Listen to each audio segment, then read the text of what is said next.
Mary redeemed a $50,000 cash prize playing Chumba Casino this year. I was only playing for fun, so winning this was a dream come true. Chumba Casino is America's #1 social casino experience. It's serious fun. With over 80 casino-style games to choose from, you too could win life-changing amounts of cash. Be like Mary. Log on to ChumbaCasino.com and give them a whirl. That's ChumbaCasino.com. No purchase necessary. Void where prohibited by law. 18 plus. Terms and conditions apply. See website for details. The voice in the preceding commercial was not the actual voice of a winner.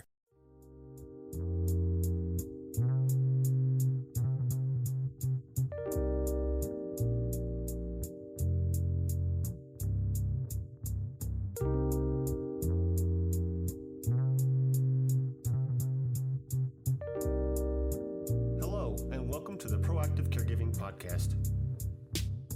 As a CPA with over 20 years as an industry accountant, Jessica stepped away from the corporate world to become a full-time caregiver for her mother.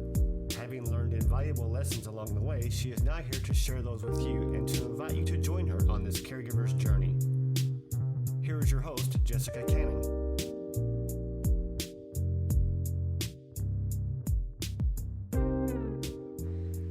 Hi everybody, this is Jessica. I am here today with a special guest. I am so excited about him because this is something that near and dear to my heart as a caregiver. You know, it's the hashtag caregiver support, but it goes above and beyond that. And I have spoken with enough caregivers recently that this is definitely something you will benefit from. My intent has been to share my experiences, also to give you a voice, you the caregiver, a voice, whether you know you're a caregiver or not. So without further ado, I want to welcome Larry Nisenson. Good morning, Jessica. Good morning. Thanks for coming on with me today. Larry, you're the Chief Commercial Officer for Genworth U.S. life insurance company. And the cool thing about this to me is that they have a program, a CareScout Caregiver Support Program that I wish I was aware of years ago before I came to my own point in life where I had to make that decision to step away from the corporate world. What is this CareScout program, and what does it mean to you personally? Well, thank you again for having me on, and it's an exciting program. It's born out of both a personal experience that I'm going to share with you. I know, as you and I have talked about, both being caregivers, we know it's deep in our heart, the struggles, the challenges, the responsibility of caregiving. And, you know, when you think about sort of that responsibility, you know, when you're going to be a parent, you sort of have 9 months to prepare to be a parent, and you read a lot of books and you talk to a lot of people, and there's this natural cycle, and you get excited and you learn as much as you can. You have time is on your side. The problem is that for most caregivers, it's an emergent issue.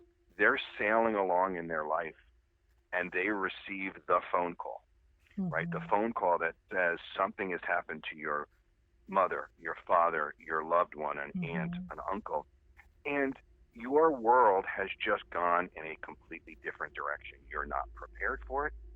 You didn't expect, and you never did any of the pre-research. There's no what to expect when you're expecting Right. for caregivers that you would bother reading, right? So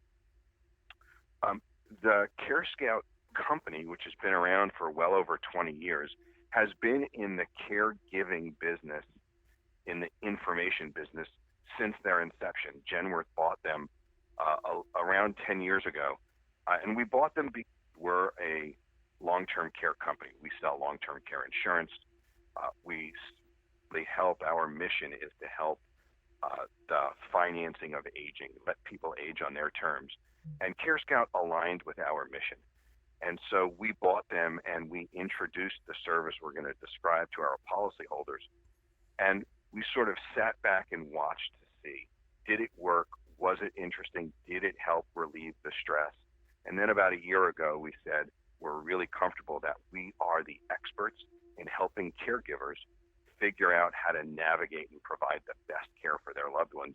And we created this new business out of it. And what they do in a nutshell what their mission is they really want to provide care management support to these caregivers. They want to give them and their loved ones all of the best information, arm them with the best, the most current, the complete set of information so that they can make great choices for their loved ones. As we said, you don't really have a lot of time on your hands when you find out you're an emergent caregiver. Most people don't know where to turn, and we want CareScout to be the place that most people turn to. That's perfect. And that's exactly why I wish I knew about this, but you said exactly that. You're not really planning for it. You don't see it coming. It just kind of happens. And in that moment when it happens, you're buried in doctor's appointments and the actual physical care of it. And everything, you're in this state of reaction, constant reaction, and you're just getting by day. And these things that happen, it's one day to the next, it's something new and something different. And you're emotionally involved in it. And so looking into, what do I do about it? How do I turn this around? Or is there anything I can do about it? It gets to be that emotional weight. And so for me, looking out and trying to find resources, it just didn't occur to me because my focus was the care of my loved one, which is demanding in itself. And it was hard enough for me to make that mental switch that it's care for them instead of care about my needs at that point. But when it came to having to step away from a career, when I could have had a program provided that, like CareScout, that could have kept me working a little bit longer, because stepping away from that career is the first thing that comes to mind is, oh no, I'm losing my source of income. How am I going to maintain my own retirement benefits and my own source of income if I'm having to step away from that? You have nailed so many of the issues just in that last 1 minute, right? There's this dual responsibility, right? What is my primary responsibility? Is it to earn money to provide for my family or my loved one, or is it to provide the care for my loved one? We know that there are 40 million unpaid caregivers in the United States, 40 million of them. There's only 350 million Americans. 11% of them currently are unpaid caregivers, and the expectation is over the next decade that number is going to go north of 50 to 60 to 70 million. Right. Other things that we know, caregivers on average, they spend up to $10,000 out of their own pocket on caregiving responsibilities, whether it's picking something up for a neighbor, bringing something to their parents, making modifications. So if you're faced with this dilemma, do I leave my job? It's not just do I lose my source of income. Yes, that's a horrible decision to make, but especially knowing that you are going to be spending $10,000, $11,000 a year that you just sort of walked away from a job for. So it's unbelievably stressful. And add to that stress that as we said, most people are unprepared, and now they're being asked to make decisions for their loved ones, about their loved ones, that will impact their loved ones, and they aren't the experts in the room, Jessica. Exactly. Right? And so for me, in my situation, I'm a CPA, and so stepping out of the corporate world and stepping into my mother's world, I had somewhat of a financial background, which is why the panic for me was much more heightened, thinking, I know the cost of this care. I know where we're headed, and I don't know how we're going to meet the demands, especially when much of this demand is unforeseen and you don't really know what to expect until you're in those moments of either crisis or sometimes, there were some situations, outpatient procedures, things that you know of, but there are other things that just kind of happen. And after a while for me, every time those moments would just happen, yes, I thought about her health and well-being, but at the same time, I couldn't help but to think about the financial impact. Are we going to be okay? Is she going to have enough? And so for me, stepping into this from that financial aspect, I couldn't turn it off as an accountant. I was constantly analyzing and trying to trend her finances. But I don't believe others stepping into this situation would know, because, and those were the same questions as I attend caregiver support meetings and meet new caregivers and get that feeling of relatability to say, hey, I hear you, I see you, I'm going through the same thing, but we're also asking the same questions. How do I do this? How do I prepare for this? How do I prevent? How do I survive? So the financial part of it is something that, for me, the stress, it just throws on and adds on to everything else that's already chaotic. The world of, not only that, the world of caregiving continues to change. I don't want to say evolve, because evolve makes it seem as if it's getting to a better state, and I wouldn't describe it as a better state. I'd say it's a changing state, right? Right. You look at increased, there's so many statistics that and trends that play into this. Look at increasing costs for caregiving, period. Whether you care for your loved ones at home, whether they're in a facility and you're a part-time caregiver, or they're in a full-time facility, the cost is growing exponentially. As a matter of fact, Genworth sponsors an industry study. We've been doing it for 16 years, called The Cost of Care. And the cost of care, which you can get on our website at genworth.com, looks at the cost at long-term care facilities, nursing homes, assisted living facilities, and then they look at what in-home costs are across every state in the country and by geography. So if you happen to be in Orange County, California, you have a different costing structure than somebody who lives outside of Pasadena. It looks at exactly those geographies. You plug in your zip code and it gives you the cost of care in your location. So your listeners can do that. And what they're going to see is a frightening thing, that the cost of care, regardless of which type of facility or at-home care, the escalation is going through the roof. The cost of bringing a worker in to help you, going through the roof. And at the same time, the U.S., the sort of the demographics of the U.S. household, the makeup of the U.S. households are changing. There's less people in each house to provide support. The traditional view of a husband, a wife, and 2.5 kids are not the same demographics that we have today. As a matter of fact, if you look at the sort of the makeup of homes, you see that married couples have gone from what was 80% of the households in 1947 down to under 50% of the households in 2017, right? That's amazing. So you've got less people in a house being able to provide some of that care and offset some of that workload too. It's an incredible amount of stress, and add to it now the coronavirus and the current pandemic that we're in. Of course. Adding yet even more stress. You know, and that was one of the things I noticed when I was trying to maintain and hang on to my career. I was finding caregivers either through services or private individuals, and the cost variation between their hourly rate versus looking at someone who was in-house and paid service, that especially when we approached the point of needing a 24/7 caregiver, and then it transitioned into the next decision of, do I have the in-house person? Do we look at facilities, or do we move her in with us? And I can only imagine, this was my mother, and it wasn't my mother-in-law. But I can only imagine families who have that.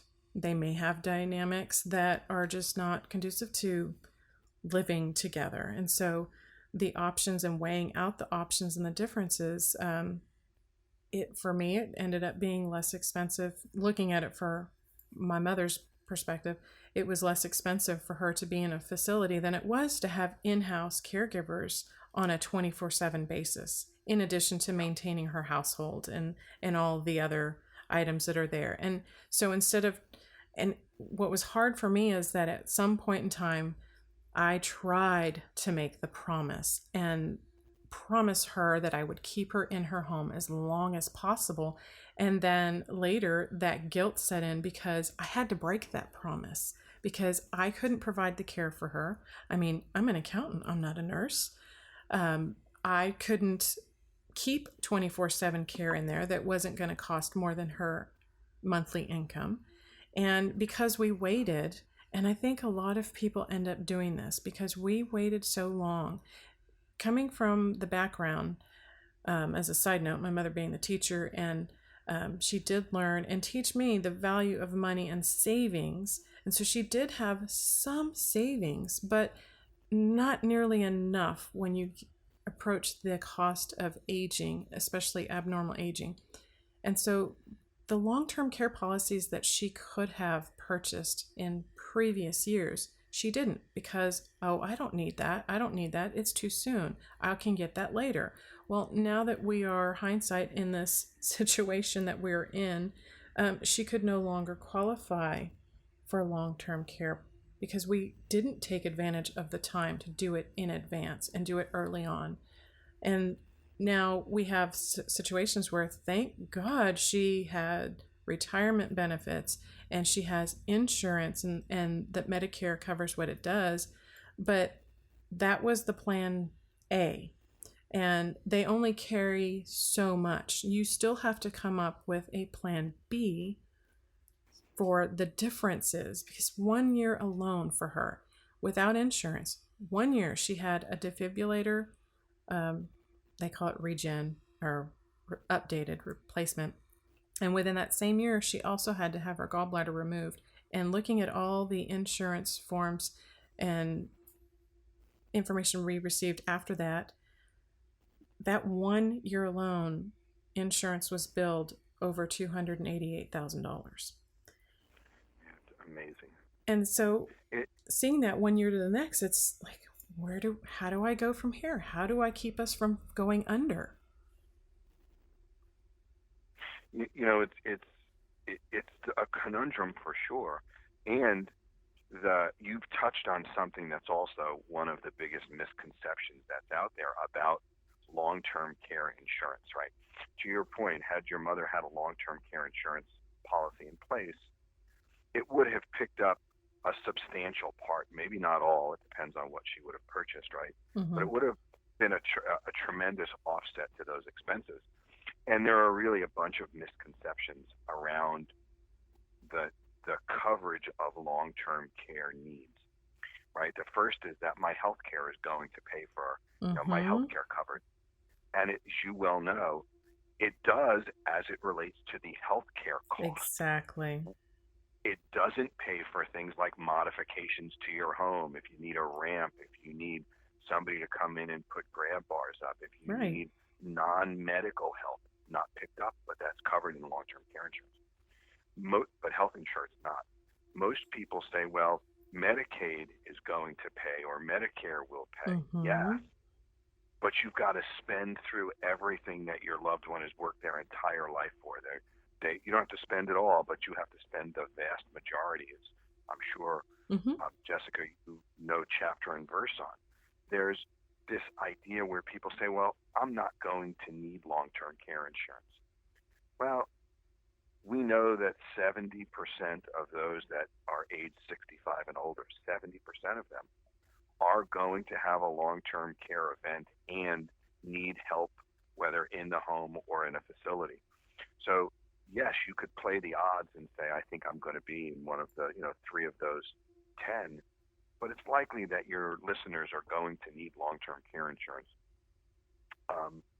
And you either help prepare for it or you rely on loved ones to take care of you, right? And there's no right answer, and we would never presume to tell people everybody should have a long-term care insurance policy. That's not my place to ever advise anybody of that. What I would say is it's a conversation that for sure you need to involve your loved ones in. I mentioned that I was a caregiver, and I received a phone call on a Tuesday afternoon from my mom who said, I have an older brother, and she called me and then she called my brother and said, Your father and I were driving down the road, and he was driving erratically, and I had him pull over, and we called the doctor, and the doctor said, meet me in the emergency room. Your father has a brain tumor, and he's going in for brain surgery tomorrow morning. That was the call. Right. Now, you get a call like that, your immediate reaction, right, is to go to, oh my God, is he going to be healthy? Is he going to survive? What does it all mean?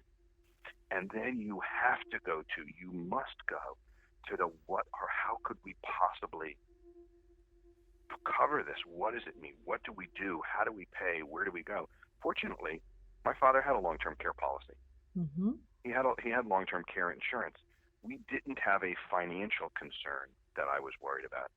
Whether we would in the long run was a different question, but the immediacy of it, we weren't worried about. We got to concentrate on his care. I'm happy to report that he is 90. This was a decade ago. Wow. He was paralyzed from the neck down for almost 8 months. As they took this brain tumor out, it created some pressure on his brain, and he was paralyzed, and we had to deal with all of the things you'd imagine with. But he's fully recovered, 98%. That's wonderful. It's an amazing recovery, and it has a great story. But the truth is, we were unprepared on the care side, but thank God we were prepared on the financial end of it. Right. When all of this was said and done, we got to make decisions around the best health care we could get for him, the best rehab facility, the best physical therapy, without having to think about how in God's name are we going to pay for this. And that's the difference for others, is that there's so many assumptions, and aside of the assumptions, we honestly this is something I didn't want to think about. I wanted to live my life and enjoy youth as much as possible. I didn't want to have the stress or even the worries of doom and gloom of what's ahead. And so I would put this out of my mind many times until something would happen. Just as you mentioned, there's always that event that comes around that makes you think, oh no, I should have this, I should have that, I could have done this sooner, I could have done that sooner.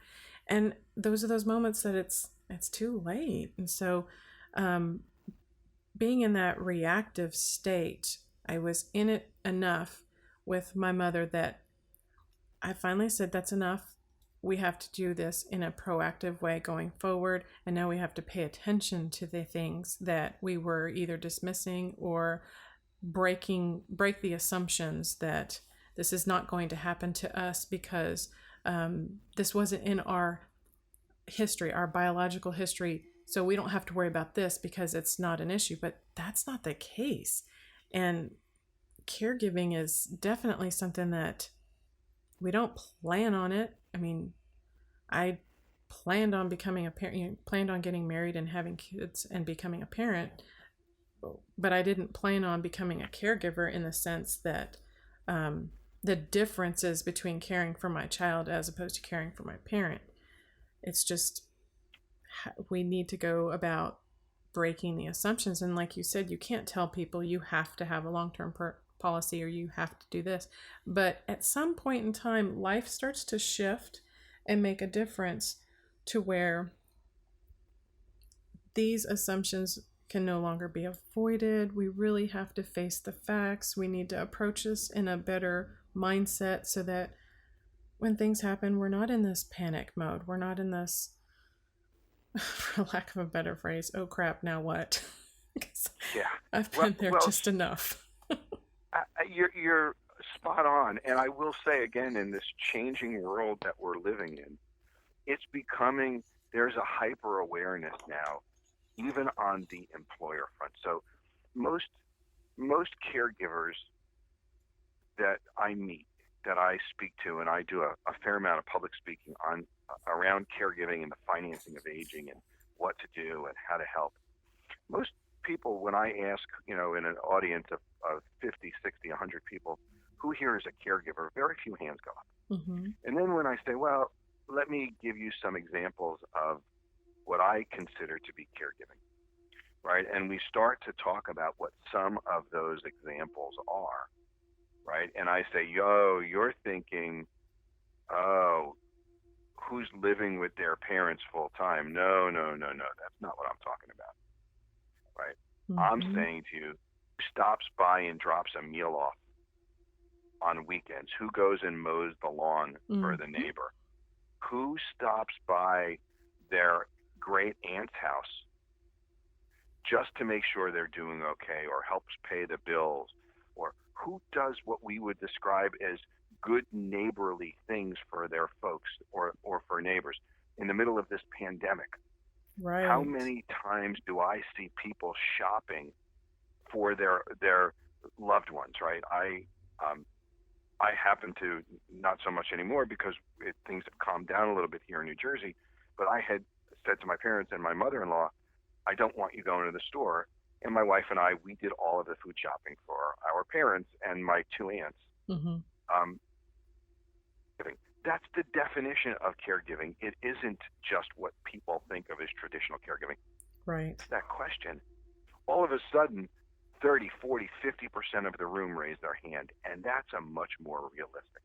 The good news is these reluctant caregivers, reluctant to identify themselves as caregivers, they have more support than they are aware of. They just don't know where to get it. They don't know how to find it, right? Exactly. They And don't know what to do with it. That's where I was. I didn't know where to find it, didn't know how to get it. So what's really interesting to me is there's this, think about two ships that pass in the night and they just keep missing each other. And I say that because over the last year since we created this CareScout support, employer support service model, we met with 50, 60, maybe 100 companies across the country. It's a national program. Our network of nurses, social workers, and folks who center around aging, that network has over 100,000 healthcare professionals, general contractors, electricians, plumbers, all of whom work with us and who are in the aging business in their particular corner of the world, okay? When we meet with companies nationally to talk about this service, it's fascinating. We share all of the statistics around caregiving and employees, the fact that there are these 40 million of them, the fact that the cost to employers in lost productivity is somewhere around $25 billion a year. That's what the U.S. company loses from employees who have either absenteeism, right? They're not showing up. They have the word that's used is zombieism, and that's those employees that show up but really are only there physically. They're right. As I've done before when I was caregiving, right? I'm there, I'm functioning, but I'm really thinking about my father or my father-in-law or my mother. I'm not really engaged. When you think about people who miss work because of unexpected outages, right? They have no choice but to take time off unexpectedly. You think, well, okay, what does all that mean? And by the way, about 70% of those employees that are caregivers report having missed work. So when we share this with employers, what they say to us is, we don't argue, we're not arguing the statistics. We're sure that that happens. But our employees haven't told us this is a need for them. So it's this two ships, the employees being one that need this service, but they're afraid. They didn't see the value of bringing it to their company because they don't think that they can solve it. It's the last statistic I'm going to throw at you around this, which is a fascinating one to me, is that about 55% of those people that we polled that were employee caregivers, they told their supervisor that they were caregivers also, right?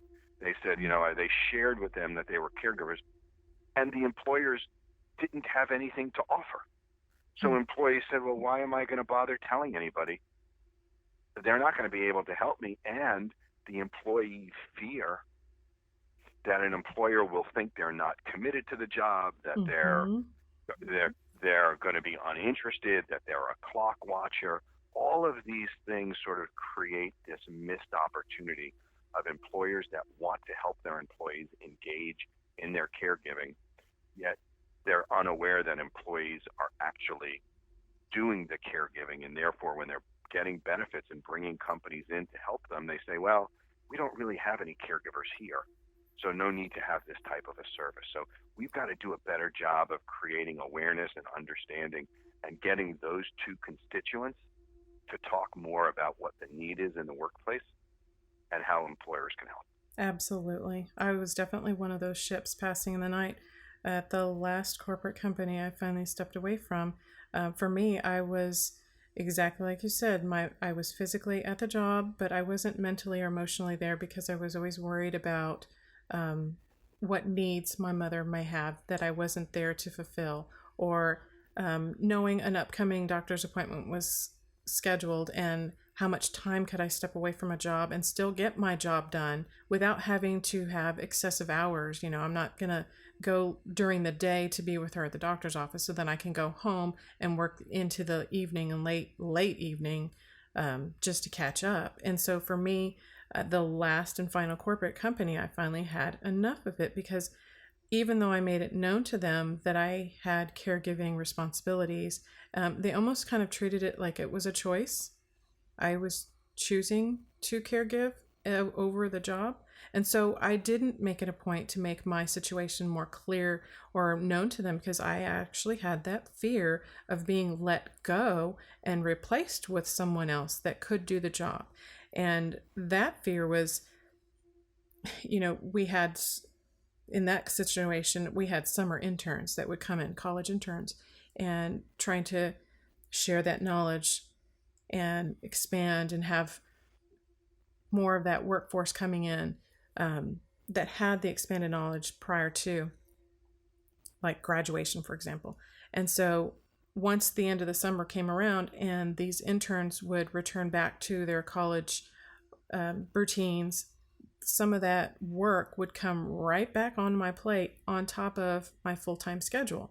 And so there was this level of, if I make it known to you my work necessities and my personal necessities, would you be able to make the exception or not? And in this case, they were not as educated as I was seeking caregiver support, but they were not as educated as the need for the employee as a caregiver.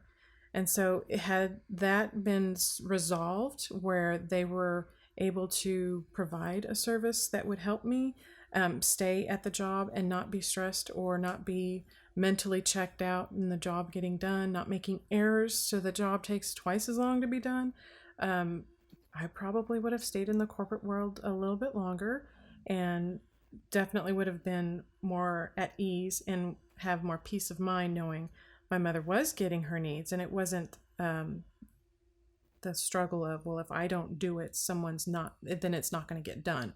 Or if I don't do it, then they won't know how to do it the way I would have done it. And it definitely is a point in time where we have to make that switch, that cultural shift, that not only are we needing to care for our loved ones in different ways, because, for me, my perspective, I'm coming from a parent who is living with mixed dementia, but there are all sorts of caregivers out there with all sorts of needs that,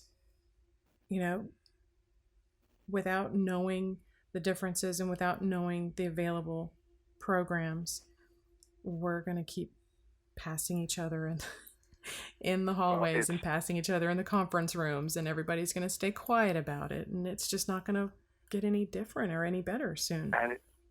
And as you know, caregiving is not only incredibly personal, it's also, each case is unique, right? So you look at folks that have dementia-related illnesses.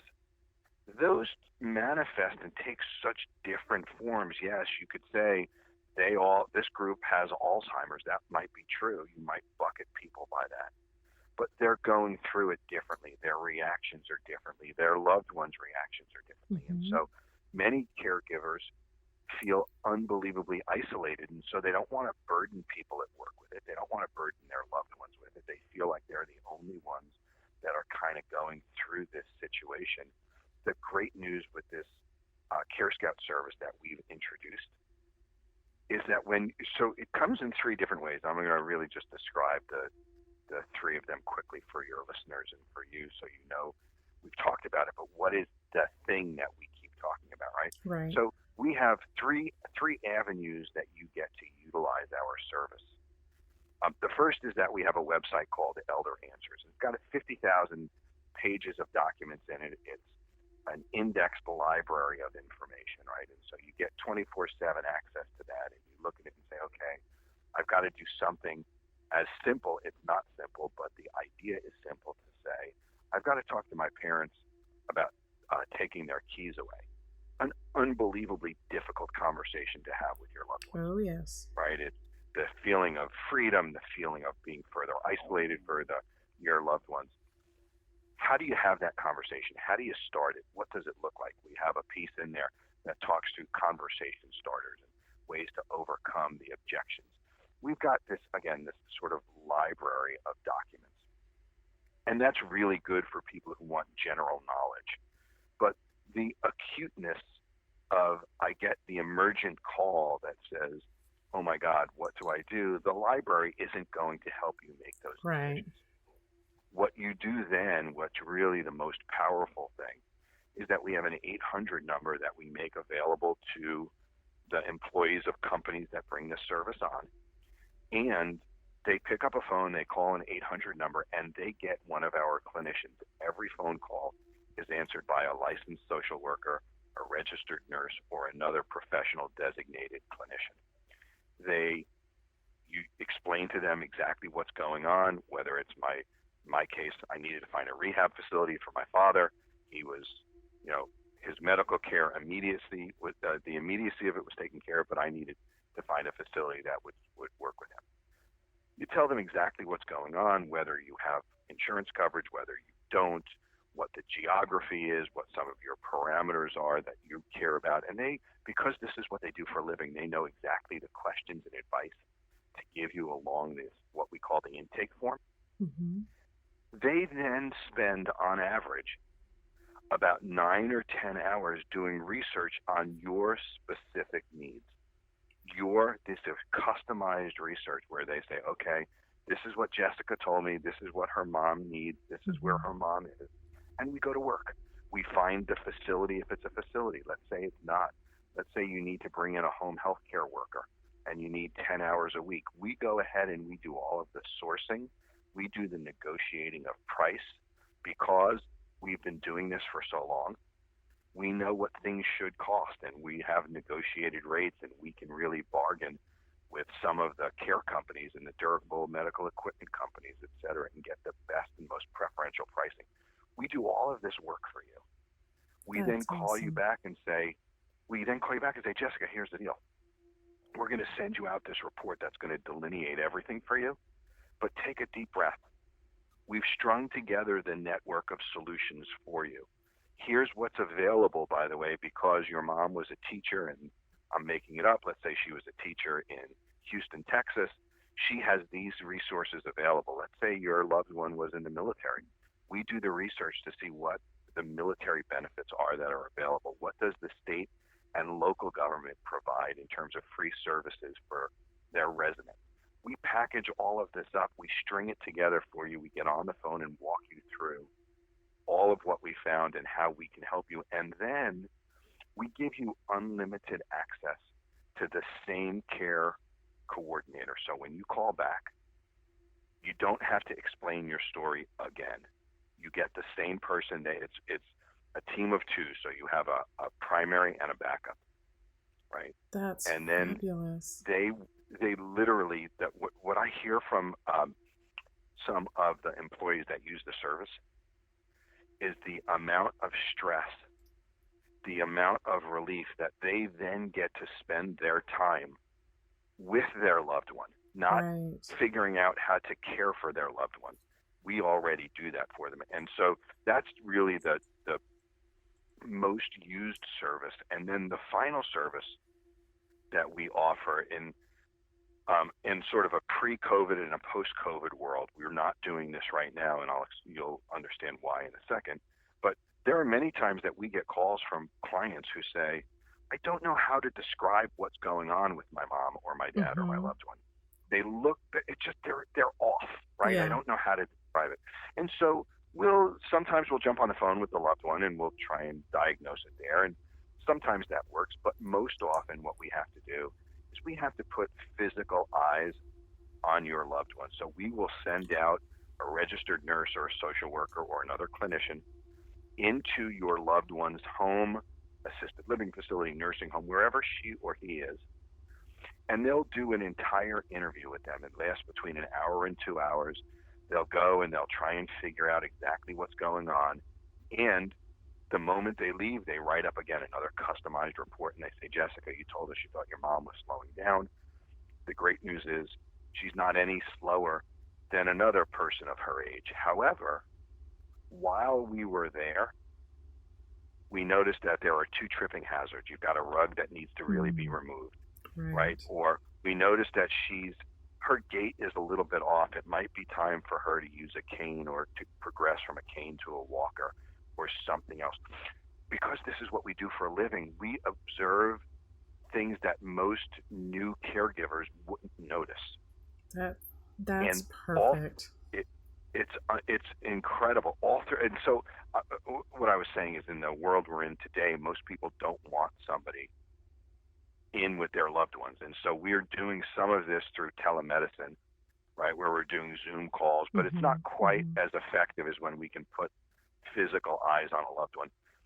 And here's the great thing. When we get a company that provides this for their employees, everything that I just described to you comes for free to the employee. There is no upcharge. There's no additional charge. There's no, well, you've called us 3 times, you can't call us again.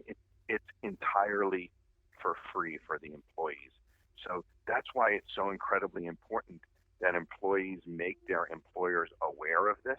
Definitely. So that their employers know that they have to and they should and they want to provide a service like that. This is a game changer. I mean, this is something that would change the American force of employees, the workforce.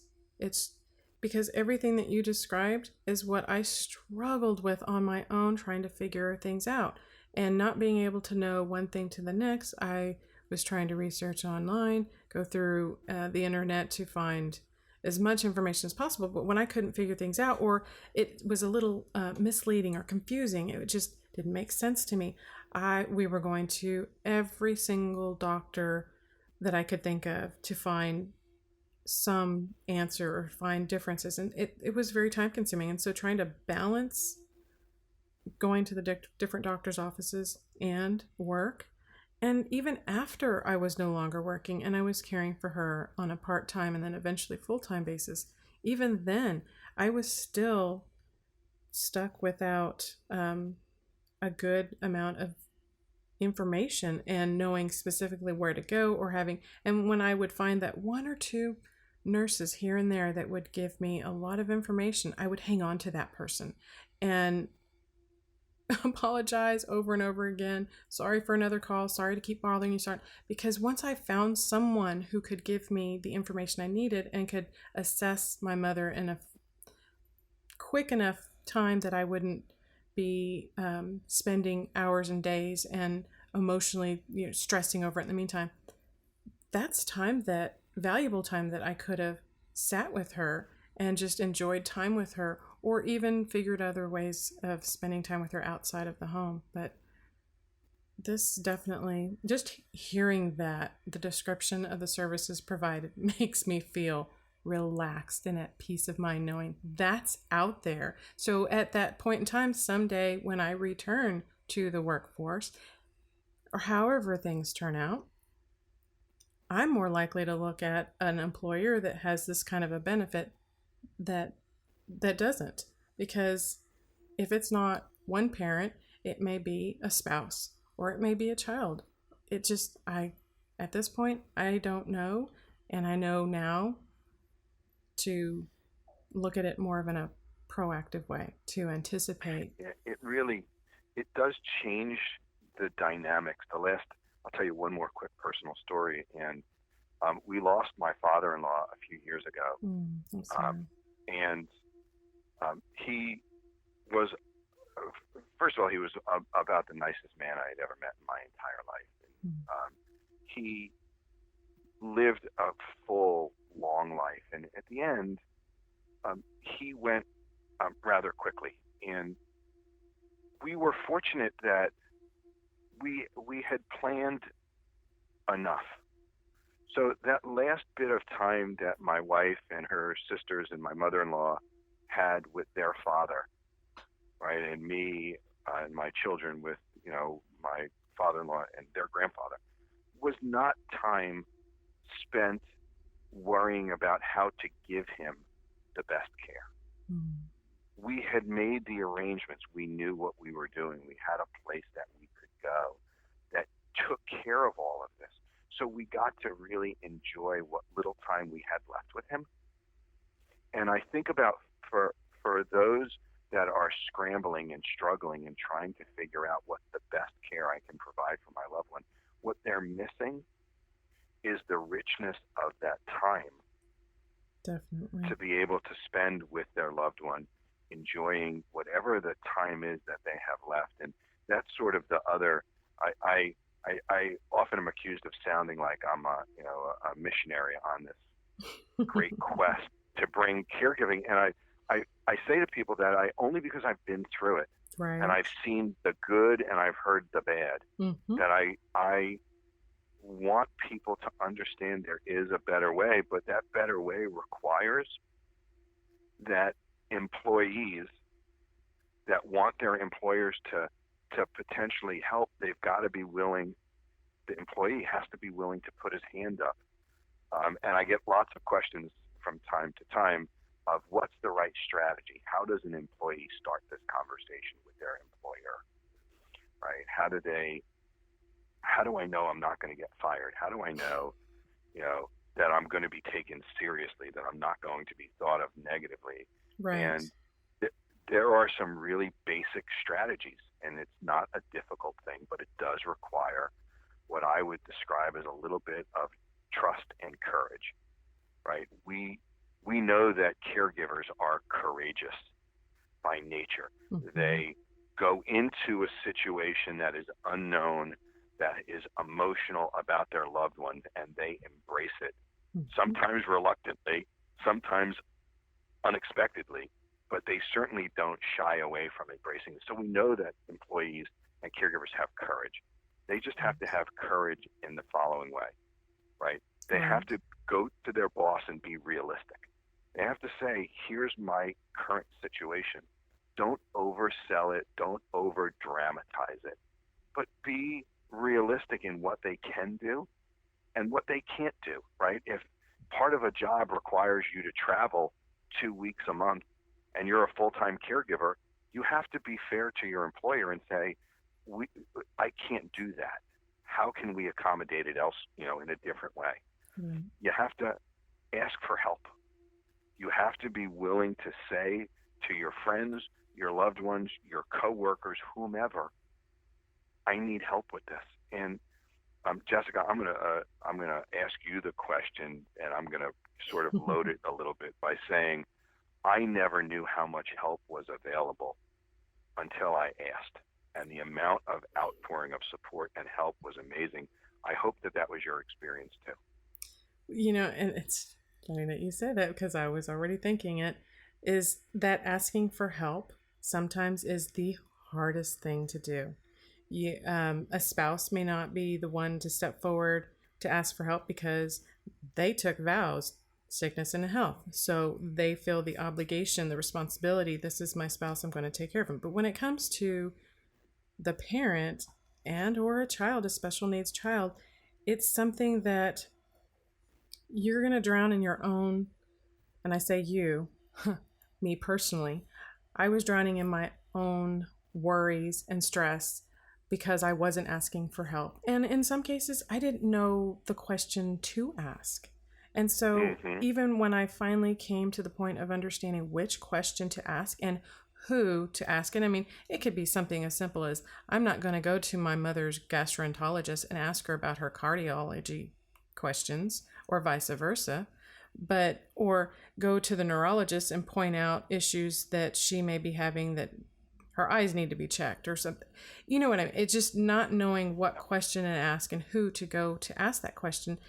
And so then therefore, when I did my own research and trying to answer my own questions without having to ask and not feeling like I was out of control, because that's, as a caregiver, part of that is you want to feel like you are in control of the situation. It's not running away from you.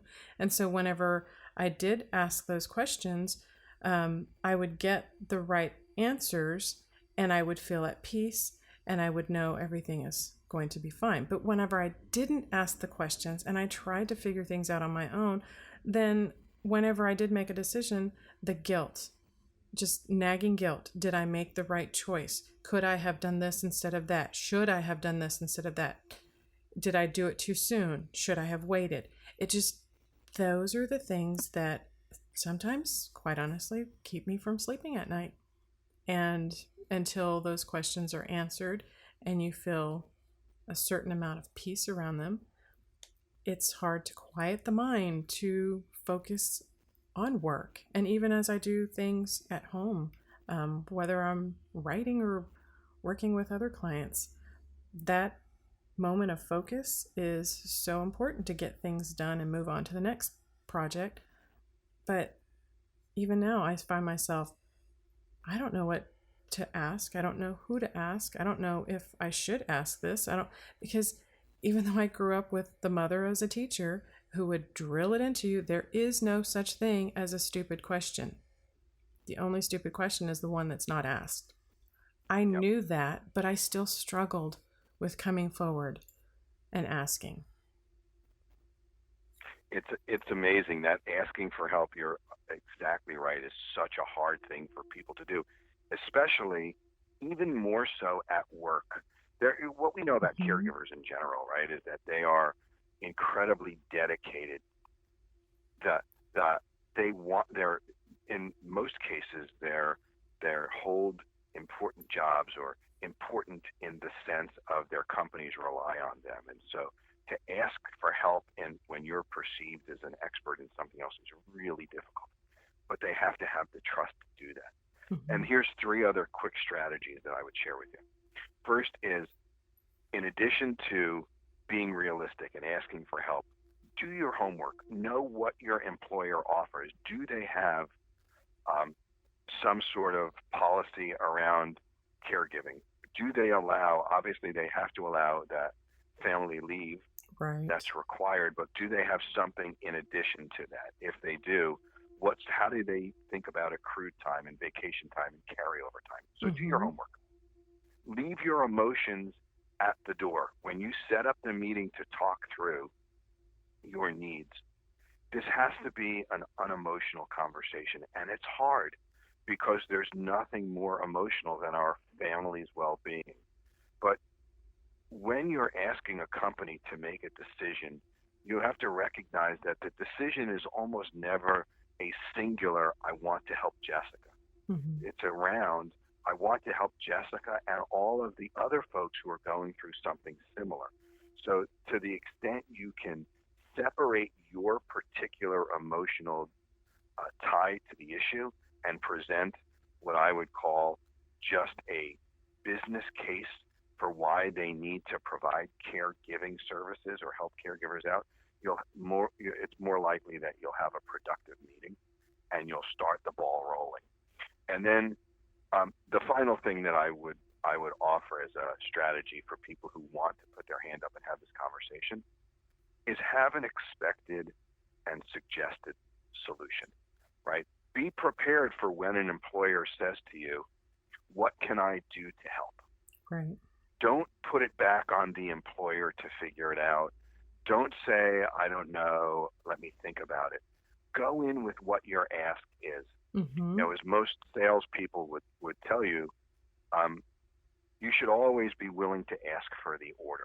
Know what it is that you want the outcome to be and share that with your employer. Try and build your case for it, explain to them why, and then ask them for what you need. And what we're hearing from employers is they are incredibly welcoming of these types of conversations, but they can't initiate them. They don't know who the caregivers are, Right. so it would be hard to pick somebody. How would you know to pick Jessica or Larry, but not Tom or Frank? They're Right. limited. They So- can't really ask some of those Yeah. questions without crossing over. That's Yeah. So That's and you exactly. so we have to be the one in that respect. We have to be the ones that come forward and tell them, "Hey, I've got this issue. Can you help me? And you can help me by doing this." That's exactly right. This is great. This has been a wonderful time getting so much information. I've really enjoyed speaking with you, Larry. This is definitely something that as I meet more and more caregivers and they come up with the same, like I said before, the same statements, the same questions, it's obviously a need that's out there that needs to be fulfilled. And CareScout seems to be the logic answer to all of this. I really appreciate you taking the time. It was absolutely my pleasure, and your listeners can go to Genworth GenWorth.com if they want to look at that cost of care study or find out more around. We're thought leaders in the space around the financing of aging, so it's a good place to just start as you're thinking about this. Or they can also go to CareScout.com and learn more about both the CareScout services that we provide, and there's some thought leadership pieces on there as well around how to provide care and some of the difficulties and how we can help. So, Jessica, thank you so much for having me. It was really a pleasure to speak with you, and I'll look forward to chatting again at some point. Absolutely. You're going to help so many caregivers. Thanks. Take care, Larry. All right, thanks. Take care. And there you have it, ladies and gentlemen. I hope you enjoyed that as much as I did. And you can see why I was so excited about having Larry Nisenson on from Genworth today. I hope this gives you some food for thought as you navigate your caregiving journey and continue on with your caregiving responsibilities. These are the proactive measures it's time for us to start taking. Take care.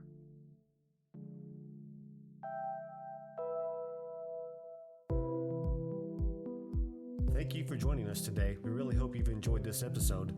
To learn more about proactive caregiving and to hear other episodes of this podcast, please visit www.jessicalazellcannon.com. This podcast is produced by Cannon Light Media, LLC, www.cannonlightmedia.com. Music provided by Chris Paradise.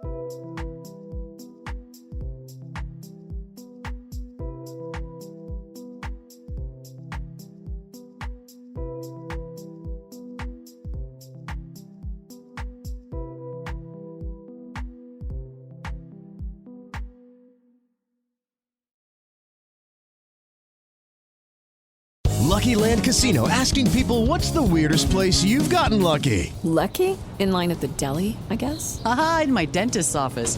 More than once, actually. Do I have to say? Yes, you do. In the car before my kids' PTA meeting. Really? Yes. Excuse me, what's the weirdest place you've gotten lucky? I never win and tell. Well, there you have it. You can get lucky anywhere, playing at LuckyLandSlots.com. Play for free right now. Are you feeling lucky? No purchase necessary. Void where prohibited by law. 18+. Terms and conditions apply. See website for details.